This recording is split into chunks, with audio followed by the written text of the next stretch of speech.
성도 여러분, 우리가 계속적으로 묵상하고 있는 사무엘 말씀이 이제 아마 이번 달로서 아마 마무리가 될 것입니다. 사무엘 상, 사무엘 하 말씀을 통해서 사무엘이 그 당시에 이스라엘 백성들과 후에 믿음의 후손들에게 증거하고자 하였던 것은 사무엘의 전체적인 주제는 전에도 제가 한번 말씀드린 적이 있었는데 이스라엘의 왕의 제도에 대한 내용입니다. 즉 여러분, 이스라엘이라는 이름 자체가 그 의미가 포함되어 있는 것이 뭐냐면 진정한 왕이 누구인가에 대한 내용이었죠. 그래서 그 진정한 왕은 오직 하나님 한 분밖에 없음에 대해서 증거하고 있는 내용입니다. 자, 그렇다면 우리가 좀 생각해야 되는 것이 뭐냐면 말씀에서 증거하고 있는 그 하나님을 우리가 믿는다라고 고백하고 있고, 우리 또한 우리의 삶의 모든 영역 속에서 진정 여호와 하나님만이 나의 하나님이라고 고백하고 있고, 나의 삶의 주인이 되심에 대해서 인정하고 순종하는 삶을 살고 있느냐라는 내용이죠. 성도 여러분, 이 성경 말씀에서 하나님이 진정 여러분의 하나님이 되십니까? 이 하나님을 진정 믿으십니까? 여러분, 이 질문은 우리가 각자가 좀 한번 해보시기를 바랍니다. 내가 정말 하나님을 믿나? 말씀에서 얘기하는 그 하나님이 정말 나의 하나님이 되시나? 라는 내용입니다. 우리 말씀 한 구절 보겠습니다. 이사야서 40장 9절 말씀입니다. 같이 합독할까요? 시작. 아름다운 소식을 시온에 전하는 자여, 너는 높은 산에 오르라. 아름다운 소식을 예루살렘에 전하는 자여, 너는 힘써 소리를 높이라. 두려워 말고 소리를 높여 유다의 성읍들에게 이르기를 너의 하나님을 보라. 성도 여러분, 정말 제가 바라옵기는 우리 모두가 이 이사야 선지자가 지금 선포하는 이 음성에 아멘으로 화답하기를 정말 원합니다.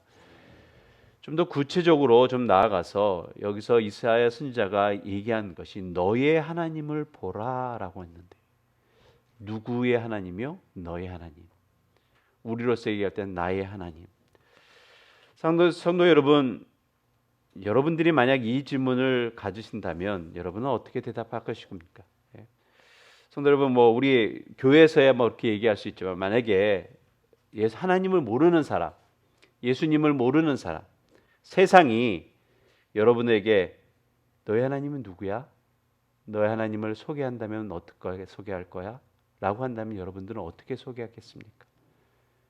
여러분 마음속에 한번 생각해 보시기 바랍니다. 나의 하나님을 어떤 분이라고 소개하실 것입니까? 우리는 사실 좀 심각하게 이 내용에 대해서는 좀 갖고 있어야 됩니다. 우리가 일반적으로 그냥 단순히 교회에 나와서 주일날 한번 예배드리고 가는 그러한 삶이 아니라면 우리는 진정 나의 하나님이 어떤 분이신가에 대해서 깊게 좀 생각해 봐야 합니다. 성도 여러분, 복음이 무엇이죠? 기쁨의 좋은 소식? 문자적으로 풀면 그렇죠. 근데 무엇이 좋은 소식이냐라는 내용을 생각해 봐야 됩니다. 자, 우리의 죄가 예수 그리스도의 십자가의 보혈의 공로로 용서함 받았고, 그래서 우리가 구원받았다라고 하는 것인데, 그러면 죄가 구원받은 것이 왜 좋은 소식이냐는 거죠. 왜 구원됨이 우리에게 왜 기쁜 소식이 되어야 되냐라는 내용입니다. 여러분 생각해 보신 적 있으십니까?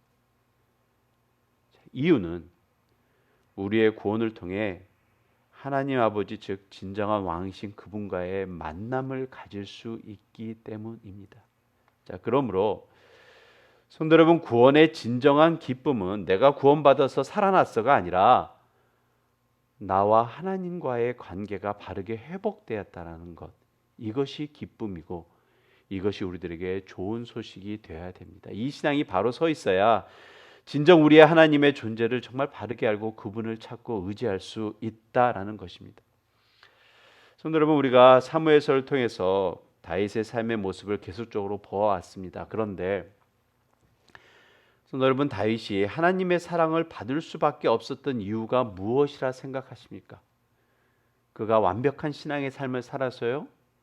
우리가 아님을 알 수 있습니다. 자, 그렇다면 그의 삶이 완벽한 것이 아니라면 왜 하나님께서 정말 다윗의 삶을 기뻐하셨고 좋아하셨고 인정하셨냐라는 내용이죠.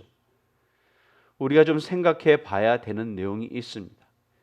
그 이유는 그의 마음속에 항상 하나님을 간절히 원하고 그분과 함께 살고자 함으로 가득 차 있었기 때문입니다. 이것이 말씀에서 어떻게 증거하는지 보겠습니다.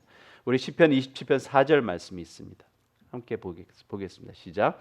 내가 여호와께 바라는 한 가지 일 그것을 구하리니 곧 내가 내 평생에 여호와의 집에 살면서 여호와의 아름다움을 바라보며 그 성전에서 사모하는 그것이라. 예. 다윗이 갖고 있던 마음입니다. 다윗이 가슴 깊숙이 갖고 있던 마음이 이거였었다는 것입니다. 내 평생에 여호와의 집에 살면서 여호와의 아름다움을 바라보며 그의 성전에서 사모하는 그것. 이것이 다윗이 하나님을 향한 간절한 마음이었다는 것입니다. 성도 여러분, 근데 우리가 좀 생각해야 되는 것이 뭐냐면, 그래, 이것은 다윗의 마음이지 이것으로서 끝나면 안 됩니다. 우리 모두가 가져야 될 마음이라 저는 생각합니다.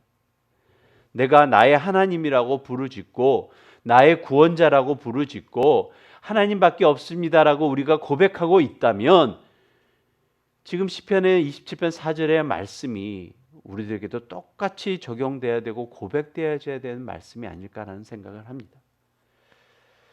사랑하는 성도 여러분, 우리들의 삶 속에 바로 이 고백이 정말 잘 이루어지기를 소원합니다. 자, 말씀으로 돌아가서 오늘의 본문의 말씀 또한 다윗이 하나님을 향한 마음을 잘 나타낸 말씀입니다. 사실 오늘 저희가 합독한 이 본문의 말씀은 22장 말씀이 전체적으로 51절까지 있는데 이 말씀은 사실 그 시편 18편의 말씀과 동일한 말씀입니다. 그래서 이 18편의 말씀의 전체적인 사실 주제는 하나님의 구원하심을 찬양하는 승리에 대한 시인데 배경은 그렇습니다. 이제 다윗이 사울 왕이 죽고 난 후에 다윗 왕국이 이제 어느 정도 정립되고 확립되었습니다. 자, 그 후에 이제 다시 한번 자신의 삶을 되돌아보면서 다윗이 정말 하나님께서 역사해 오셨고 이때까지 자신의 삶을 구원하신 그 손길에 대해서 기억하게 됩니다. 그러면서 그 구원하신 손길에 대해서 찬양을 하고 단순히 자신의 구원뿐만이 아니라 이스라엘 백성을 한순간 한순간 역사하심의 그 손길에 대해서 하는 것에 대해서 찬양하는 내용이 바로 시편 18편에 대한 내용이었죠. 자, 오늘 이 시간에 우리가 함께 교독하는 말씀을 통해서 특별히 이 서두 부분을 통해서 다윗이 고백하고 있는 그 하나님, 진정 나에게는 어떤 분이신지 좀 생각해 보기를 원합니다. 그래서 오늘의 말씀의 주제를 제가 나의 하나님이라고 얘기했습니다. 우리가 앞에 찬양으로서 계속 나의 하나님 찬양을 드렸는데 진정한 나의 하나님에 대한 고백을 우리가 이 시간에 좀 경험하고 나누는 시간이 되기를 소원합니다. 자, 오늘의 본문의 말씀이 제가 말씀드렸던 것처럼 시편 18편의 말씀하고 동일한 말씀이라고 얘기를 했는데 이 시편 18편의 말씀과 한 가지 차이점 나는 것이 있습니다. 시편 18편에 우리가 1절하고 2절 말씀, 이 말씀을 좀 한번 보겠습니다. 자, 함께 우리 합독할까요? 시작. 나의 힘이신 여호와여 내가 주를 사랑하나이다. 2절 말씀에 여호와는 나의 반석이시요 나의 요새시요 나를 건지시는 자시요 나의 하나님이시요 나의 피할 바위고 나의 방패시요 나의 구원의 뿌리시요 나의 산성이시로다. 예. 2절의 말씀에 대한 것은 거의 비슷한 말씀인데 오늘의 본문의 말씀 사무엘하 22장에 없는 말씀이 한 구절에 있는 것이 시편 18편 1절 말씀입니다. 1절 말씀이 어떻게 되냐면 나의 힘이신 여호와여 내가 주를 사랑하나이다 라는 말씀입니다. 자, 이것이 우리 한국말로는 이런 식으로 번역이 되어 있는데 이 1절 말씀을 좀 더 구체적으로 보게 되면 히브리 원문은 무엇이 먼저냐면 사랑 고백이 먼저입니다. 그래서 어떻게 표현되냐면 내가 주를 사랑하나이다 나의 힘이신 여호와여 이렇게 됩니다. 내가 주를 사랑하나이다 나의 반석이신 여호와여 내가 주를 사랑하나이다 나의 요새신 여호와여 라는 내용입니다. 즉 시편 18편에 있는 그 말씀은 오늘 우리가 본문의 말씀도 마찬가지지만 사실 다윗이 하나님을 향한 사랑 고백의 시이기도 합니다. 물론 하나님께서 역사하심을 찬양하는 그런 찬양의 시이지만 우리가 그것과 함께 우리 마음속에 이 본문의 말씀을 생각할 때 간직해야 되는 것이 얼마만큼 다윗이 하나님을 사랑했느냐라는 고백에 대해서 우리는 생각해야 됩니다. 그런데 여기서 우리가 또한 놓치지 말아야 되는 것은 그 하나님의 위대한 능력에 대해서, 하나님의 힘에 대해서 계속적으로 다윗이 고백하고 있는데, 중요한 것이 하나가 있는 것이 뭐냐면 그 하나님의 힘이 다윗이 무엇으로 고백하냐면 나의 힘이다 라고 고백하고 있다라는 것입니다. 사랑하는 성도 여러분, 우리가 나의 힘, 하나님이라고 고백하였을 때 우리가 가질 수 있고 누릴 수 있는 것이 무엇이냐? 바로 이것이라는 것이죠. 사실 우리가 사무엘서를 이렇게 말씀을 통해서 느껴왔던 것은 뭐냐면, 다윗에게는 물론 좋았던 날도 많이 있었지만 사실은 그의 삶은 고난과 핍박의 연속적인 삶이었었습니다. 그가 참으로 힘들고 어려울 때에, 어찌할 줄 모를 때에 그가 하나님이 다윗의 힘이 되셨음에 대해서 계속적으로 고백하고 있는 것입니다. 이것이 오늘날 우리들의 삶 속에서도 적용돼야 될 줄로 압니다. 나의 하나님이라고 고백할 때라는 내용이죠. 성도 여러분, 세상과 사탄이 주는 시험과 억압 속에서 우리가 때로는 자주 넘어지고 쓰러지는 우리에게 하나님이 우리의 힘이 된다라고 말씀하고 있는 것이 얼마나 우리들에게 참된 기쁨과 평안이 되는지 우리 모두가 좀 느끼고 고백되어져야 됩니다. 성도 여러분, 우리가 세상에서 그렇게 얻고자 하는 것들 있죠. 재물이나 권력, 건강, 그 나름대로 우리가 얻으려고 하는 그 모든 것들, 그것에 위해서 우리 나름대로 힘써 일하고 있는 그 모든 것들, 그러나 그것이 우리들에게 완벽함으로 주어지지 않은 이유는 무엇이라 여러분 생각하십니까? 그것은 일시적이고 변하는 것이기 때문에 그렇습니다. 성도 여러분, 그러나 하나님의 힘은 불변하는 힘이기에, 그 힘을 통해서 얻을 수 있는 평안함은 영원한 평안함이기에 우리가 더욱더 하나님을 찾고 의지해야 된다라는 말씀입니다. 자, 이것에 대한 구체적인 본문의 말씀이 우리 2절하고 3절에 대한 말씀이죠. 이거 다시 보겠습니다. 우리 본문 22장 2절하고 3절 말씀 보겠습니다. 다시 한번 제가 읽겠습니다. 여호와는 나의 반석이시요 나의 요새시요 나를 위하여 나를 건지시는 자시요 내가 피할 나의 반석의 하나님이시요 나의 방패시요 나의 구원의 뿌리시요 나의 높은 망대시요 그에게 피할 나의 피난처시요 나의 구원자시라 나를 폭력에서 구원하셨도다 라는 내용입니다. 여러분, 이 말씀을 보면서 우리가 느껴지는 내용이 뭐냐면, 계속적으로 다윗이 반석, 요새, 건지시는 자, 그 다음에 구원의 뿌리고 피난처이고 구원자이고 구원하시다는 이 똑같은 내용의 말을 왜 계속적으로 반복하고 있느냐라는 내용입니다. 성도 여러분, 여러분 무엇이라 생각하십니까? 다윗이 계속적으로 우리들에게 말하고 싶고 증거하고 싶은 것은 뭐냐면, 그러므로이죠. 우리가 진정 거해야 될 것이 무엇이고 우리가 진정 살아야 될 것이 무엇임에 대해서 바르게 좀 깨달라, 알라라는 내용입니다.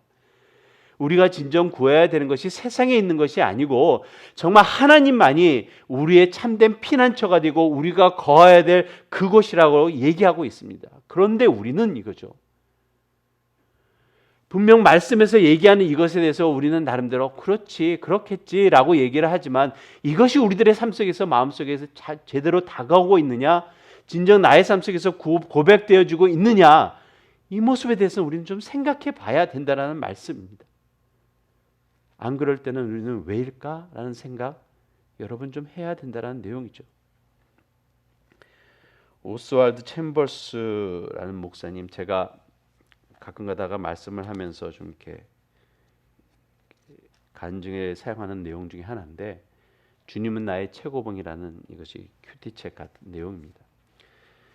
이분이 시편 46편 10절 말씀을 가지고서 가만히 있어 내가 하나님 됨을 알지어다, 이 말씀인데, 이 말씀을 가지고서 묵상한 내용 중에 참으로 우리가 도전되는 말씀이 있어서 제가 여러분에게 좀 읽어드리겠습니다. 이렇습니다. 그리스도인들이 갖는 최악의 공포는 자신이 정죄를 받을 것이라는 것보다 예수님이 패배하실 것이라는 두려움이다. 그래서 예수님이 내세웠던 사랑, 정의, 용서, 자비가 결국 승리하지 못하고 수포로 돌아갈 것이라는 불안에 덮치게 된다라는 내용이 있습니다. 성도 여러분도 이러한 두려움이 있으십니까? 성도 여러분, 혹시나 여러분의 마음속에 그래도 내가 나름대로 하나님을 믿는다라고 했고 내가 예수님을 구세주라고 고백하고 있는데 삶을 마무리할 때 보니까 나의 하나님은 어디 가시고 아무것도 없는 것 같고 예수님의 구원이라는 것이 그냥 성경에만 있는 글자로만 있을까 봐 여러분 두려워하는 마음 혹시나 없으십니까? 어쩌면 구약 시대에 있던 하나님의 백성들 또한 이러한 두려움이 있었으리라 생각합니다. 자신들이 믿고 있는 하나님이 세상의 다른 우상의 신보다 혹시나 약하면 어떡하지 하는 불안감, 그것이 더 나아가서 공포감으로 변하지 아니었을까라는 생각을 해봅니다. 그래서 다윗이 계속적으로 반복해서 하나님이라는 분이 어떤 분이야 라는 식으로 계속적으로 거의 같은 말에 대한 내용을 반복해서 하는 이유가 여러분 무엇이라 생각하십니까? 성도 여러분, 예수 그리스도는 승리하셨습니다. 앞으로도 장래에도 승리하실 것입니다. 그 이유는 2000년 전에 죽으셨던 예수님의 복음이 거기서 멈추지 않고 지금 이 시대에도 온 세상에 펼쳐지고 있음을 우리가 보고 있습니다. 여러분, 우리 지난주에 우리 멕시코로 선교 가셨던 분들은 좀 보셨을 것입니다. 여러분, 그곳에서 무엇을 보셨습니까? 우리는 우리만 하나님 섬기는 것 같지만 세계 방방곡곡에서 정말 하나님 앞에 무릎 꿇고 기도하고 하나님을 찬양하는 수많은 영혼들이 있습니다. 많은 선교사님들이 가서 때로는 목숨을 걸고 때로는 환난과 핍박 가운데서도 예수 그리스도를 증거하고자 역사하고 있는 내용들 여러분 아셔야 됩니다. 여러분, 2000년 전에 죽으셨던 예수님이 그것으로 끝났다면 지금까지도 목숨을 걸면서 그것이 세상에서 가장 행복한 것이라고 증거하고 있겠냐는 말씀입니다. 사랑하는 성도 여러분, 고난이나 핍박과 죽음까지도 두려워하지 않고 정말 믿음의 형제들 말씀으로 증거하고자 세상에 나가서 역사하는 그 모습을 증거하고자 정말 애쓰는 많은 선교사님들의 모습들 여러분 아셔야 됩니다. 이유가 여러분 무엇이라 생각하십니까? 우리들이 증거하는 복음은 결코 세상에서 얘기하는 그런 쓸데없는 우상의 신들과는 비교할 수 없는 내용이라는 말씀입니다. 우리 로마서 1장 16절 말씀 좀 보겠습니다. 로마서 1장 16절. 우리 많은 성도들이 암송하고 있는 말씀 중에 하나인데 우리 같이 합독하겠습니다. 시작. 내가 복음을 부끄러워하지 아니하노니 이 복음은 모든 믿는 자에게 구원을 주시는 하나님의 능력이 됨이라. 먼저는 유대인에게요 또한 헬라인에게로다. 뭐라고 표현되어 있냐면 우리가 믿고 있는 복음, 우리가 고백하고 있는 복음이 뭐라고 표현되고 있냐면 하나님의 능력이 된다라고 표현되고 있습니다. 성도 여러분, 이것이 능력이 될 수 있는 이유는 이 능력으로 고난을 두려워하지 않고 핍박을 두려워하지 않고 죽음까지도 두려워하지 않는다라는 거죠. 이유가 뭐냐면 이 복음을 믿는 자들은 정말 하나님이 영원한 우리들의 피난처가 됨에 대해서 고백하고 있기 때문에 그렇습니다. 그 주님이 우리를 품 안에 품어주신다라는 그 믿음이 있기에 나아간다라는 말씀이죠. 이 능력의 하나님을 다윗이 삶을 통해서 믿었기에 그가 여러 비유로 표현하고 있습니다. 그래서 아까 시편 18편 1절의 말씀처럼 나의 힘이 되신 여호와여 내가 주를 사랑하나이다. 하나님을 아는 자의 찬송이며 사랑의 고백입니다. 사랑하는 성도 여러분, 그러므로 이거죠. 성도 여러분, 앞서 말씀드린 것처럼 본문의 2절과 3절의 말씀이 정말 우리들의 신앙의 선포가 되시기를 예수 그리스도의 이름으로 축원합니다. 우리가 우리 하나님께 그래야 나의 하나님께 믿음의 기도를 드릴 수 있기 때문에 그렇습니다. 자, 우리 4절 말씀, 본문의 4절 말씀 좀 보겠습니다. 함께 합독할까요? 자, 시작. 내가 찬송 받으실 여호와께 아뢰리니 내 원수들에게서 구원을 받으리로다. 아멘. 다윗이 피난처 되신 구원 되시는 하나님을 사랑하면서 그분에게 뭘 얘기하고 있냐면 내가 찬송받으실 여호와께 아뢰리니라는 내용입니다. 아뢰린다는 것은 기도한다라는 말씀이죠. 나의 삶 속에서 나를 쓰러뜨리려고 하는 그 모든 것에서 좀 구원해 달라라는 내용입니다. 성도 여러분, 그 의미가 무엇이냐면 세상은 결코 우리를 그냥 내버려 두지 않습니다. 여러 가지 많은 유혹과 핍박이 있습니다. 어떤 모양으로도요. 그것을 통해서 뭘 할 것이냐면 자꾸 교회와 멀게 합니다. 그러면서 우리들에게 주는 것이 뭐냐면 하나님에 대해서의 관계를 자꾸 끊으려고 한다라는 말씀이죠. 유토피아의 세상을 얘기하면서 우리의 인간의 힘으로 모든 것을 할 수 있다라고 얘기합니다. 여러분, 우리가 느끼는 것은 IT가 상당히 발전했죠. 여러분들이 누리고 있지 않습니까? 세상의 문명이 생각보다 엄청 빠른 속도로 발전하고 있습니다. 그러면서 광고나 여러 가지 나오는 내용들은 이것을 하면 여러분들이 행복할 것이라고 얘기하고 있습니다.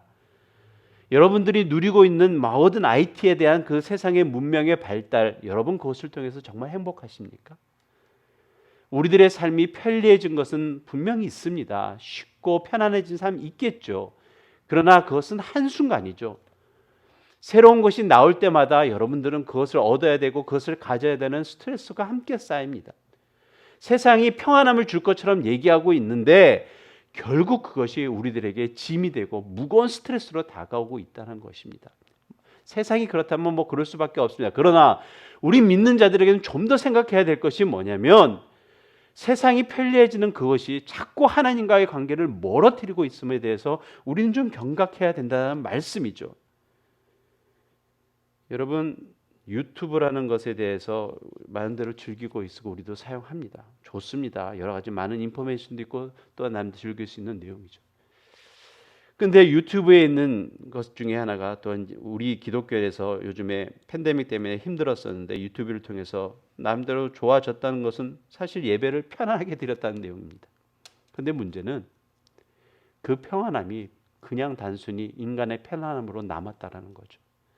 그러면서 진정 하나님 앞에 드려지는 예배가 유튜브를 한번 보는 것으로서 때웁니다. 그러면서 나는 하나님께 예배 드렸다라고 얘기합니다. 나중에 우리가 자녀들에게 어떻게 하나님 앞에 예배 드리는 것을 설명할 수 있을지 참 고민이 되는 내용입니다. 여러분, 설교 말씀 한번 들은 것이 여러분의 예배가 되지 않기를 정말 예수 그리스도로 축원합니다. 예배는 내가 드리는 것입니다. 말씀 하나 들었다라고 해서 예배 드렸다라고 할 수 없습니다. 내가 주님 앞에 얼마나 전심으로 예배 드리느냐, 이것이 있어야 됩니다. 그런데 세상은 그렇게 우리를 가만 놔두지 않는다라는 내용이죠.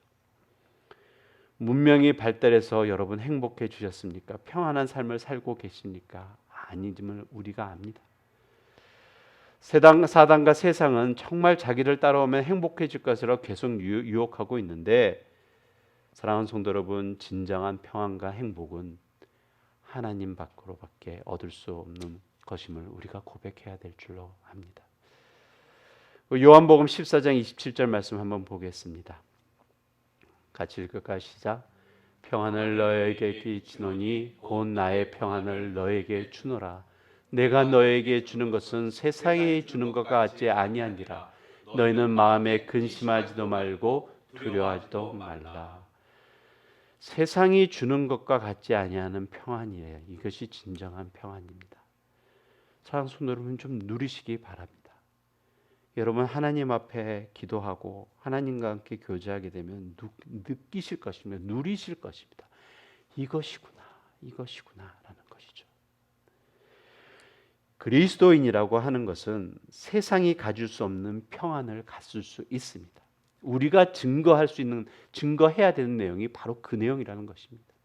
남들보다 못 살아도 괜찮습니다. 남들보다 지위가 없어도 괜찮습니다. 그러나 나의 마음속에서는 세상이 줄 수 없는 평안함이 있기에 담대히 증거할 수 있다는 것이죠. 이렇게 한번 살아봐 라고 할 수 있다는 것입니다. 니네들이 아무리 부자야, 니네들이 아무리 권세를 갖고 있어, 그러나 너네들이 갖지 못하는 평안함 내가 갖고 있어 라고 하는 거 우리가 증거할 수 있다는 것입니다. 이것이 우리가 어떻게 표현돼야 되냐면 에베소서 6장 15절의 말씀 한번 보겠습니다. 에베소서 6장 15절 말씀. 평안의 복음이 준비한 곳으로 신을 신고, 이것이 무슨 말씀이냐면 하나님의 전신갑주를 입으라라고 세상에 나가서 이에 대한 내용입니다. 믿음의 방패 구원에 두고 성령의 검을 갖고 나가야 된다, 진리의 띠를 띄워야 된다라는 말씀을 쭉 얘기를 하면서 에베소서에서 사도 바울이 우리들에게 말하는 것은 뭐냐면 평안의 복음이 준비한 곳으로 신을 신고라고 얘기를 합니다. 우리의 발걸음 속에 무엇이 증거돼야 되냐면 복음인데, 그 복음이 세상에 나가서 뭐라고 외쳐져야 되냐면 하나님께서만이 줄 수 있는 참된 평안함이 있다라는 것입니다. 이것이 내가 세상이 물어볼 때 너의 하나님이 무엇이냐라고 물어볼 때 나의 하나님께서 주시는 평안이라는 것이라고 설명할 수 있다라고 증거할 수 있는 것이라고 우리는 선포해야 된다는 말씀입니다. 성도 여러분, 예수님께서 탄생하실 때 찬송의 시가, 이런 찬송의 시가 있습니다. 말씀에 하늘엔 주님께 영광이요 땅 위엔 평화로다라는 말씀이 있습니다. 나의 하나님은 평강의 하나님입니다. 그러기에 나의 하나님이 우리의 진정한 피난처가 되심입니다. 그러므로 우리가 하나님께 기도하는 것입니다. 하나님만 의지하고 그를 찬송하고 그를 사랑하며 어려울 때마다가 아니라 매 순간순간마다 그분에게 모든 것을 맡기며 기도하는 것, 여러분, 이것이 행복입니다. 이렇게 주님께 의탁할 때 말씀에서 우리 하나님께서 구체적으로 역사하신다라고 말씀에서 증거하고 있습니다. 그것이 5절에서 7절의 말씀입니다. 우리 함께 합독하겠습니다. 5절에서 7절 말씀 시작. 사망의 물결이 나를 애우고 불의의 창수가 나를 두렵게 하였으며 수월의 줄이 나를 두르고 사망의 올무가 내게 이르렀도다. 내가 환난 중에서 여호와께 아뢰며 나의 하나님께 아뢰었더니 그가 그의 성전에서 내 소리를 들으시며 나의 부르짖음이 그의 귀에 들렸도다라는 내용입니다. 어떠한 상황입니까? 사망의 물결이고 불의의 창수고 음부의 줄이고 사망의 올무가 일어났는데, 그러나 내가 환난 중에 여호와께 아뢰며 하나님께 아뢰었다. 아뢰었다는 것이 뭐죠? 기도했다는 것입니다. 부르짖었다라는 것입니다. 그런데 하나님께서 어떻게 하셨다고요? 그의 귀에 들으셨다라는 내용입니다. 다윗이 우리들에게 가르쳐주고 있는 말씀입니다. 니네들의 삶이 힘드냐? 때로는 어렵냐? 때로는 어찌할 줄 모르느냐? 할 것 다른 거 하지 말라라는 거죠. 부르짖으라라는 말씀. 하나님 앞에 아뢰라라는 말씀입니다. 그랬었을 때 하나님께서 들으시고 역사하신다라는 말씀입니다. 여러분, 우리들의 각자의 삶이 강약의 차이가 있겠지만 분명한 것은 나름대로 힘들고 어려운 고통의 시간들 보낼 것입니다. 자, 그럴 때 여러분 무엇을 할 것입니까? 세상과 환경을 바라보지 말고 위에 계신 하나님 바라보고 주님 앞에 기도하라라는 말씀이죠. 이유는 뭐냐면 내가 함께 하겠다. 나의 힘이 너의 힘이 될 것이다 라고 말씀하고 있기 때문에 그렇습니다. 그래서 우리가 주님 앞에 기도하는 것입니다. 사랑하는 성도 여러분, 우리 하나님은 살아계시며 응답하시고 자기 백성을 위하여 역사하십니다. 내가 기도할 때 나의 하나님은 역사하심에 대해서 계속적으로 성경에서 말씀하고 있습니다. 성도 여러분, 시편 50편 15절 말씀 보겠습니다. 시편 50편 15절 말씀. 환난 날에 나를 부르라. 내가 너를 건지리니 내가 나를 영화롭게 하리라. 우리가 잘 아는 말씀 마태복음 7장 7절 말씀이 있습니다. 이건 함께 합독하겠습니다. 시작. 구하라 그러면 너에게 주실 것이요 찾으라 그러면 찾을 것이라. 문을 두드리라 그러면 너에게 열릴 것이니. 이유가 뭐냐면 하나님은 우리의 기도를 들으시는 분이시라는 말씀입니다. 전지전능하신 하나님이 우리를 사랑하시기 때문입니다. 사랑하는 성도 여러분, 나의 힘이 되신 여호와여, 이 고백이 저와 여러분의 진정한 신앙 고백이 되기를 정말 예수 그리스도의 이름으로 축원합니다. 자, 말씀을 마무리하면서 오늘 본문의 말씀 좀 저와 함께 합독하면서 좀 마무리하기를 원합니다. 본문의 말씀 22장 17절에서 20절에까지 말씀인데 제가 17절, 18절의 말씀은 제가 읽고 19절, 20절의 말씀은 합독하겠습니다. 17절, 17절, 18절 말씀 제가 먼저 읽겠습니다. 그가 위에서 손을 내미사 나를 붙드시며 많은 물에서 나를 건져내셨도다. 나를 강한 원수와 미워하는 자에게서 건지셨으며 그들은 나보다 강했기 때문이로다. 같이 읽겠습니다. 그들이 나의 재앙의 날에 내게 이르렀으나 여호와께서 나의 의지가 되셨도다. 나를 또 넓은 곳으로 인도하시고 나를 기뻐하심으로 구원하셨도다. 다윗이 진정 고백하고 싶은 말씀이 바로 전 이 말씀이라 믿습니다. 그렇게 거룩하고 전능하시고 죄악을 싫어하는 그분께서 나를 건지셨다는 것입니다. 이것이 다윗의 신앙 고백입니다. 하나님께서 누구를? 나를입니다. 그 어떤 상황 가운데서도 나를 건지시는 주님, 진정한 나의 의지함이 되는 그분이 누구라고요? 나의 하나님이란 말씀입니다. 성도 여러분, 이 하나님이 우리의 하나님이 되십니다. 진정한 피난처이십니다. 세상이 여러분에게 너의 하나님이 누구신데? 라고 물어본다면 우리가 각자의 삶 속에 나의 삶의 진정한 평안함을 주시고 나의 진정한 평안함의 피난처가 되시는 하나님이라 여러분 정말 자신 있게 증거하고 고백하시기를 예수 그리스도의 이름으로 축원합니다. 그러므로 우리가 해야 할 것은 나의 하나님만 바라고 의지하며 정말 나의 하나님 앞에서 올바르게 선하게 살아가는 것입니다. 이것이 우리의 모두의 삶 속에서 바르게 이루어지기를 주님의 이름으로 축원합니다.